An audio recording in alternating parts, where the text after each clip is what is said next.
The first 3 years, I actually did have a day job. I had lots of day jobs. Would go from one job to another trying to pay the bills. I was just trying to figure out how to make this magic thing work. And there was a few points I thought, man, what am I doing? It was so bad. I wanted to put a bullet through my head. The hustle life is hard. Yeah, it was tough. Once I figured it out, and it didn't take that long to figure it out, because about a year and a half into me learning magic, I met a guy. He was a professional magician, and he became my mentor. He took me under his wing and showed me how to turn this into a profession. Within 3 years, I quit my jobs, went into magic full time. Career just kind of exploded. So how did that guy find you? That's a really good question. So I'd love to tell this story, because when I first got into magic, I would there was a magic shop by my house, and I would go in there and I'd look at the books and DVDs and all that kind of stuff. Actually, back then, VHS tapes. There was a guy that was getting some props for a show that he was doing later on that evening, and I said, "Hey, so do you do this professionally?" This isn't my mentor, but I say, "Do you do this professionally?" He laughed at me. He says, "No, you can't make a living doing magic. It's impossible to make a living as a magician."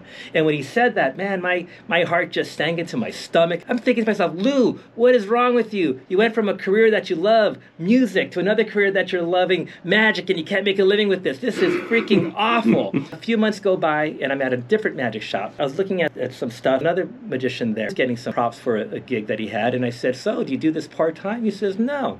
This is my full-time occupation. It's the only job I've ever had." At the time, "Do you make a good living doing magic?" And he says, "Well, a good living is all relative, right?" At the time, I was working at a car dealership as a driver, and my take-home pay, seriously, my take-home pay for the week was $160 a week. It was nothing. Well, it's still not that much more, right? 500. Really not that much more. It was a pittance. This guy says, "I work at these restaurants. I get $600 a week from the restaurants, and then I get tips on top of that, and then I book shows on top of that." And at the time, this was 30 years ago, he was making like $250 for a birthday party or something like that. So to me, that was an astronomical amount of money. And I'm like, this is the guy that I need to learn from. And we just became friends, and he just started teaching me what I needed to know to make it work. The business aspect. Exactly.